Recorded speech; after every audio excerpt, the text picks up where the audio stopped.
মা আজকে কি তরকারি বানাইতেছো? এই যে কচুর তরকারি, কচুটারে সিদ্ধ করে রাখছি।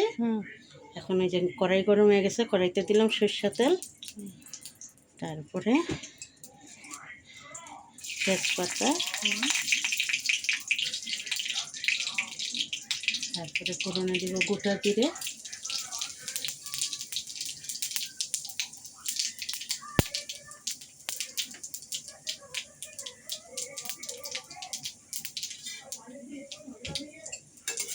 জিরাটা লাল হয়ে গেছে।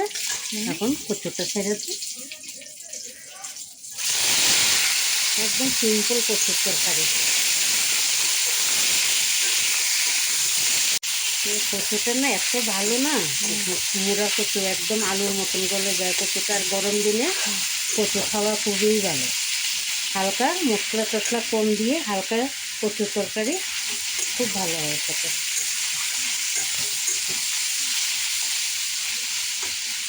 এখন একটু ঢাকা দিয়ে দেবো, কোনো মশলা টশলা দেবো না, পরে দেবো একটু ভাজা হয়ে গেছে, একটু ভাজা ভাজা হয়ে গেছে।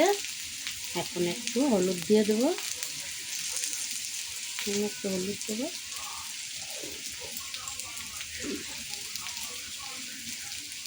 লবণ দিয়ে দিলাম, লবণ, কাঁচা লঙ্কা চিড়ে দিয়ে দিলাম,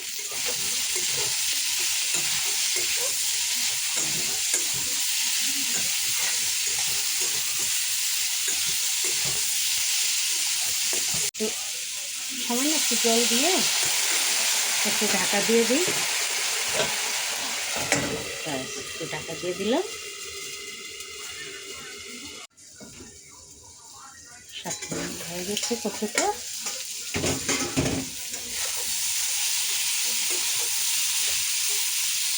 দেখিস তো সিদ্ধ হয়ে গেছে, একদম গলে গেছে কচুটা। এখন ডিম দিয়ে দেবো।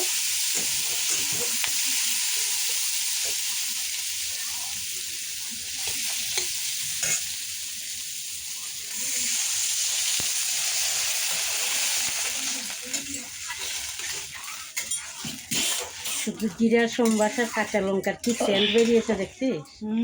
কি সেন্ট! একদম সিম্পল হালকা তরকারি,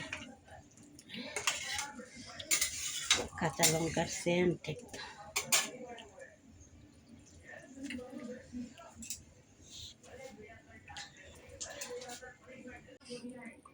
এই যে একটু জিরা ভেজে রেখেছি, জিরাটাকে এখন এরকম করে গুঁড়ো করে দিয়ে দেবো। এই যে ভাজা জিরার সেন্টটা না দারুণ লাগে।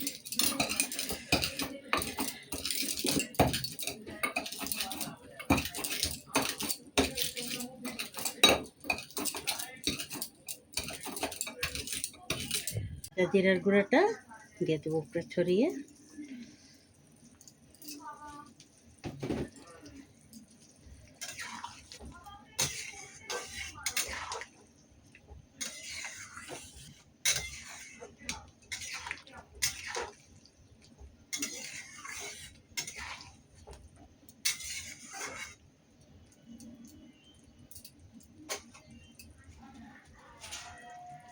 একটু ঢাকা দিয়ে দিই। হয়ে গেছে দেখি।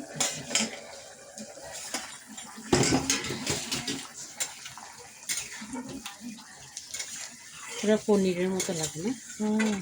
গন্ধটা খুব সুন্দর বেরোয়েছে মা।